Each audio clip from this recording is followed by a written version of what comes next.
En fait, nous deux, on a beaucoup travaillé avec des étudiants, les dizaines d'années déjà. Et en fait, ce que je remarque souvent, c'est des jeunes de 20 ans, 22 ans, 25 ans, qui croient dans j'appelle ça linear life, dans une vie qu'il faut planifier, qu'il faut régler et qui est tracée. Ouais. Et en fait, disons le linear life classique, disons dans beaucoup de pays, c'est ok, tu fais ton bac, tu fais des études, tu cherches un job, tu crées une famille, et à 65, 60, 70, tu vas en retraite. Donc une vie plutôt claire et planifiée. Et ce que je remarque de plus en plus, qu'il y a des personnes qui en fait rentrent dans ce système. C'est une question classique que je pose au début de chaque cours que je commence. Qu'est-ce que vous voulez dans votre vie? C'est quoi l'objectif de votre vie? Et la réponse est presque toujours la même. Ok, I want a job, I want to create a family, and I want to build a house. L'image est classique. Et quand tu parles d'un autre côté à des gens de notre âge, ou même peut-être une dizaine d'années de plus, ce que je remarque souvent, il y a des gens qui regrettent, qui ont eu cette vie très tracée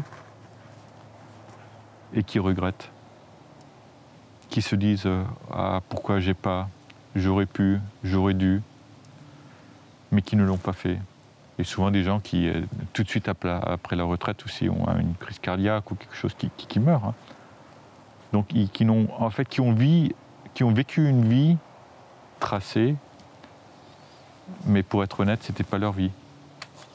C'était la vie d'un autre. La vie des parents, la vie de la famille, la vie de l'épouse ou de l'époux, la vie des enfants, mais pas leur vie. Et ce que je remarque, c'est que, en fait, ces garçons et filles d'une vingtaine d'années, ils ont très rarement une réflexion. Attends, mais qu'est-ce que je veux vraiment? Mais bien sûr, à 20 ans, tu ne peux pas l'avoir parce que tu n'as pas encore l'expérience de faire les choix. Mais ils ne se posent même pas la question.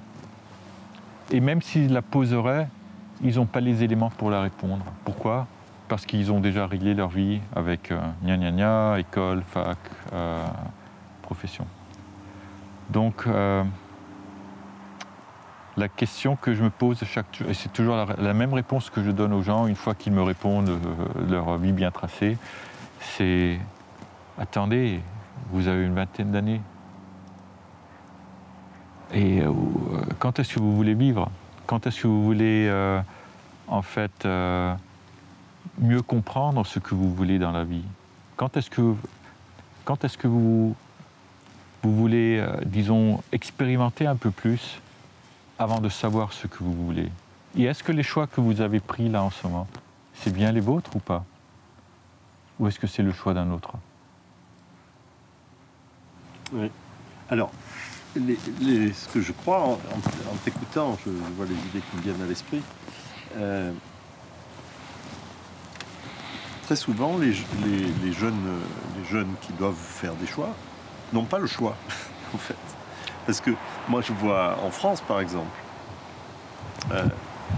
on leur demande de choisir leur orientation dominante dans les études, déjà qui va déterminer ce qu'ils peuvent faire ensuite comme autre étude à l'université. Alors maintenant, ils ont retardé d'un an, mais c'est dès la classe de seconde, c'est-à-dire ils ont 16 ans. Ils doivent choisir leur orientation. C'est incroyable. C'est incroyablement fou, quoi. C'est incroyable. C'est des enfants, des bébés et tout ça, on leur dit choisissez votre vie, quoi. C'est ça. Et ah oui, mais si vous faites pas la section scientifique, vous pourrez pas faire médecin. Hein. et vous pourrez pas, ça vous ferme des portes. Hein, alors il faut choisir. Alors ils choisissent, ou les parents, c'est les parents qui choisissent. Choisissent. Mais ils sont là et ils sont sur des rails. Déjà. Et donc, bon, en fait, après, il faut qu'ils rationalisent pour se sentir bien. Il faut qu'ils rationalisent les choix qu'ils ont faits. Ils vont les reconfirmer. Ils vont les reconfirmer, bon, c'est ça. Et puis après, tu les trouves en école d'ingénieur ou en école de commerce. Et il y en a plein qui se demandent pourquoi ils sont là. Parce qu'ils étaient bons élèves, alors ils sont là. Mais ils n'ont pas envie de faire ça. Ils n'ont pas envie de faire ça. Mais ils sont sur les rails. C'est tragique. Et c'est tragique. La société ne leur donne pas le choix. La société ne leur donne pas le choix. Et encore, ceux-là, c'est les plus favorisés. Puisque c'est ceux qui réussissent et qui toutes les portes leur sont ouvertes. Mais en fait, ils sont complètement conditionnés par le Et en fait, les portes ne sont pas ouvertes. Ils suivent une porte. Ouais, ils suivent une porte. Bon, c'est théorique que les portes sont ouvertes. Ouais. Donc on les met devant... bon, quand tu les questionnes, tu les mets devant presque devant une double contrainte, quoi, parce que s'ils savent déjà, tu leur dis mais attendez, quand est-ce que vous allez vivre? Boum, ils se prennent une claque. Et s'ils savent pas, et on leur dit mais c'est pas toi qui va leur dire, mais la société va leur dire comment se fait que tu saches pas ce que tu veux faire? Tu veux gâcher ta vie? Et ils se prennent une autre claque. Donc en fait, les adolescents, les jeunes adultes, ils sont, à moins qu'ils aient des convictions très fortes, qu'ils aient une passion pas possible qui leur dit je veux faire ça, ils sont pris dans un système où de toute manière ils sont contraints, parce que s'ils vont pas de l'avant, ils vont se prendre des reproches. Mais est-ce que c'est vraiment comme ça?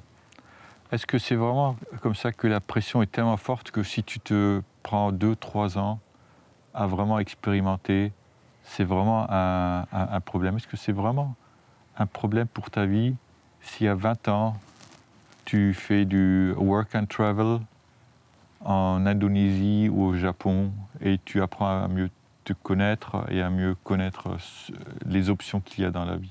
Est-ce que c'est vraiment un problème? Ou est-ce que c'est juste une autosuggestion qui vient de la famille et de la société aussi? Mais est-ce qu'il y a vraiment cette contrainte? Et le problème, c'est de savoir comment pour l'adolescent de 18-20 ans, tout dépend comment il va gérer, non pas sa propre angoisse, mais l'angoisse de ses parents. C'est ça. C'est ça. C'est l'angoisse de ses parents. Voilà. Souvent, ses parents, en plus, l'aident à vivre parce qu'il n'a pas les revenus encore pour faire. Il n'est pas capable de générer les revenus pour pouvoir voyager. Mais est-ce que c'est comment il gère l'angoisse de ses parents? Exactement. Mais est-ce que c'est pas tragique, en fait, que tu définis ta vie par rapport à l'angoisse de tes parents ou de tes proches? Ouais, et puis les parents peuvent être angoissés ou alors peuvent se dire je suis trop gentil avec lui. Je vais le mettre devant une contrainte. Ah, si tu veux pas faire tes études et que tu veux voyager, alors à ce moment-là, à tes frais. Hein, c'est moi, je participe pas. Et le parent se dit, je suis en train de lui rendre service parce que je le mets devant ses responsabilités. Ben, on le met devant un linear life, devant une vie tracée. Ouais, donc la vie tracée du passé. Je crois que très souvent, le jeune n'a pas le choix. Et il faut vraiment qu'il ait beaucoup de caractère pour se donner le choix. Et ben voilà, mais c'est exactement ce que j'observe. Et de là, je crois qu'il faut beaucoup plus être en dialogue avec les jeunes et en fait pas leur dire décider, parce qu'ils ne sont même pas capables de décider, mais de dire en fait accumuler de l'expérience. Ouais. Comprenez mieux ce qui se passe et faites différentes choses. Pourquoi pas travailler 6 mois sur un chantier pour voir si le travail manuel te correspond mieux? Et pourquoi pas travailler 1 an dans l'hôtellerie pour voir si on n'a pas plutôt une affinité pour le service? Ou pourquoi pas travailler dans une agence internet comme intérim ou quoi que ce soit pour voir si le travail, disons, créatif te va plus? Pourquoi pas?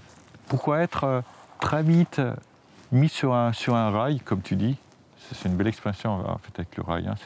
C'est un chemin de fer qui est fixé et il y a presque plus d'options. Et les parents te disent, si tu n'as pas ta place, tu n'as pas un siège, t'as pas ton ticket pour avoir un siège, tu peux pas monter dans le train. Donc tu restes sur le quai. Ouais. Laissez pour c'est l'image. C'est l'image. Ouais.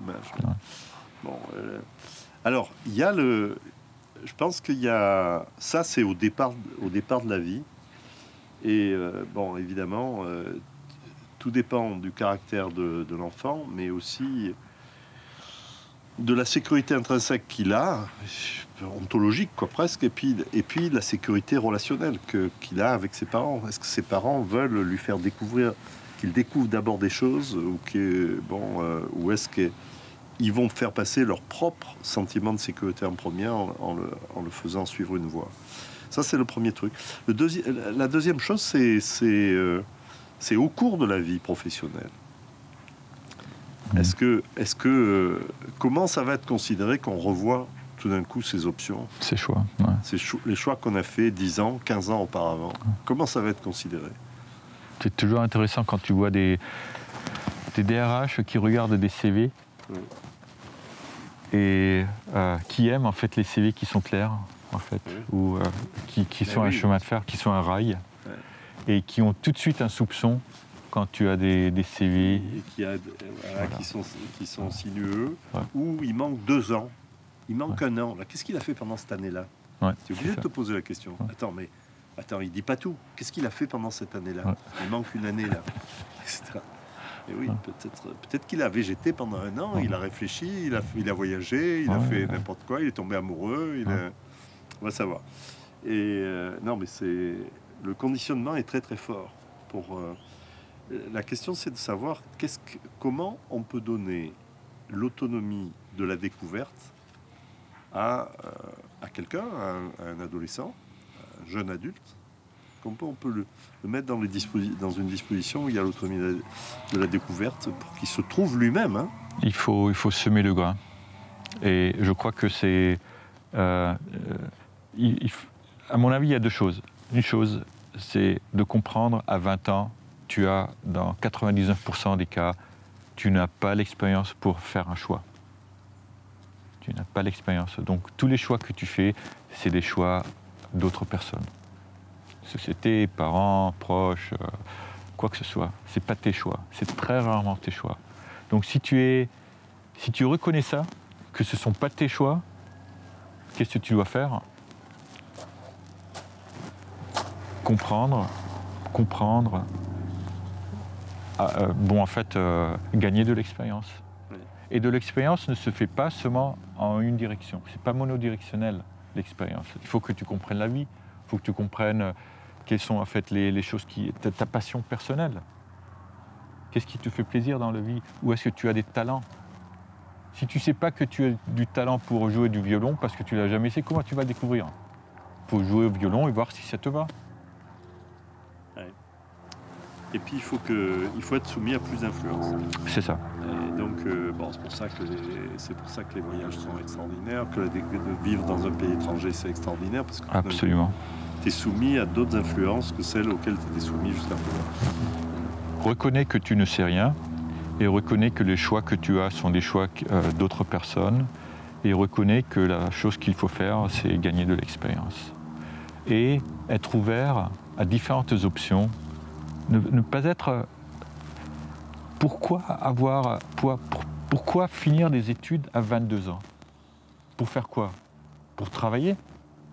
Et pour avoir... Pour qu'on dise toute ta vie, tu as eu tel diplôme, c'est quelqu'un de sérieux qui a des capacités... Et à 65 ans, de regretter de n'avoir rien fait pour ses passions personnelles.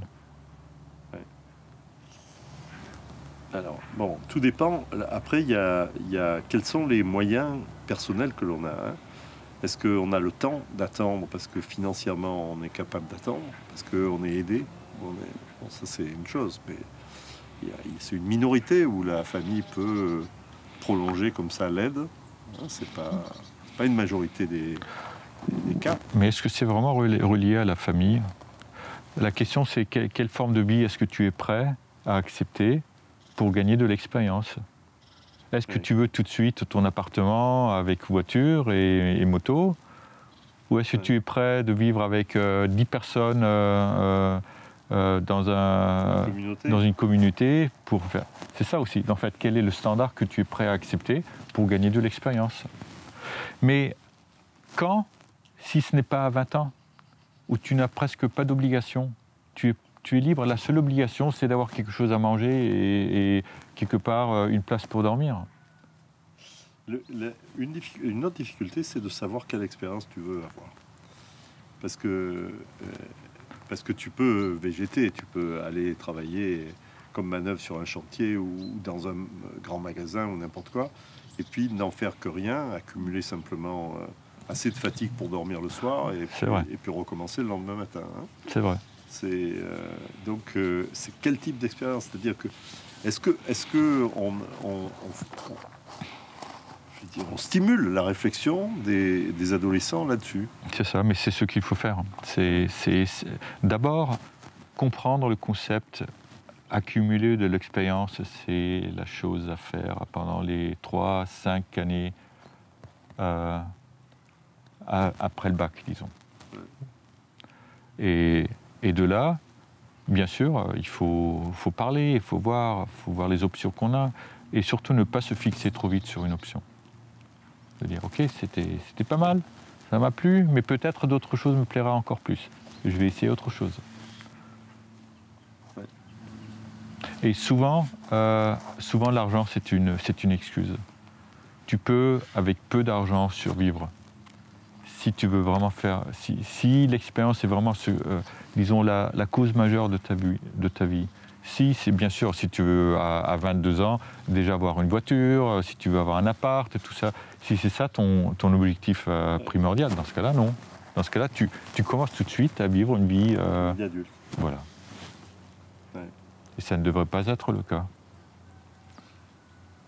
Alors, l'organisation sociale, en fait, la société a horreur des incertitudes. C'est vrai. Horreur des incertitudes. Donc, elle veut savoir que sa classe d'âge, au sortir du bac, tant vont aller vers telles et telles études supérieures ou d'autres vont rentrer sur le marché du travail. Elle veut ça. Et elle veut être sûre de la photo qu'elle a besoin d'avoir pour gérer ça. Donc la société te force à faire des trucs. Quelles sont les sociétés qui te forcent pas? Aucune, sans doute. Même ceux où les infrastructures de l'État ne sont pas aussi fortes que dans les pays très développés. En général, toutes les sociétés vont te mettre une pression pas possible pour être... Mais le message reste le même, Robert. Le message reste prenez des risques à cet âge-là. Ne vous enfermez pas trop sur les choix de vos parents ou de vos proches. Sachez que vous ne savez rien et accumulez de l'expérience. Et n'êtes pas trop... On veut trouver la réponse trop vite. J'ai des étudiants qui disent je sais pas, je ne sais pas ce que je vais faire, mais j'en ai. Ils me demandent est-ce qu'on peut faire un coaching avec vous d'une demi-heure pour après savoir? Parce que je vais faire un choix dans ma vie. Je dis attendez, c'est pas avec un coaching avec moi que vous saurez. Hein.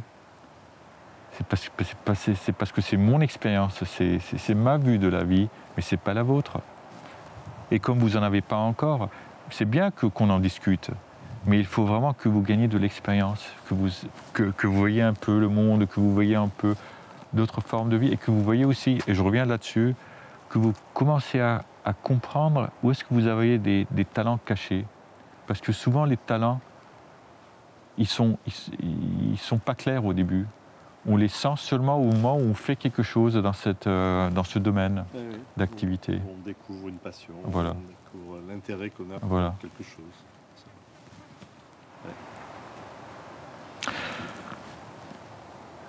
Question difficile, mais question très importante, parce que, Robert, j'ai vu trop de gens qui regrettent à la fin de leur vie la vie qu'ils ont menée.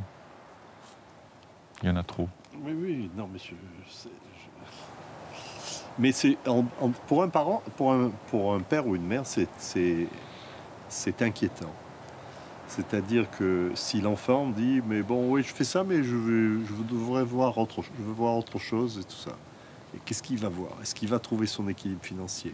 Est-ce qu'il va trouver les moyens de vivre et tout ça? Alors évidemment c'est sa vie, mais les parents veulent avoir la satisfaction d'avoir donné les moyens à leur enfant de se construire sa vie. De les avoir mis sur des rails. Alors, mis sur les rails, c'est ça. Ouais, c'est ça. On lui a mis le pied à l'étrier, on l'a mis sur des rails, on l'a mis sur le bon rail. Ouais. C'est bon, ça c'est... Après, on pourrait regarder les choses en entreprise. Hein. Comment ça se passe en entreprise? Quelles sont les chances qui existent en entreprise? Parce que en entreprise, est-ce qu'on te donne l'occasion de montrer autre chose que ce pour quoi on t'a engagé? Zéro. Donc, bon, c'est vrai qu'il faut tirer avantage de la période où on peut faire, où on n'a pas de pression, ni du travail, ni d'une famille constituée, ni de quoi que ce soit, pour accumuler de l'expérience et pour découvrir. C'est ça. Ouais. C'est ce qu'on peut conseiller aux enfants.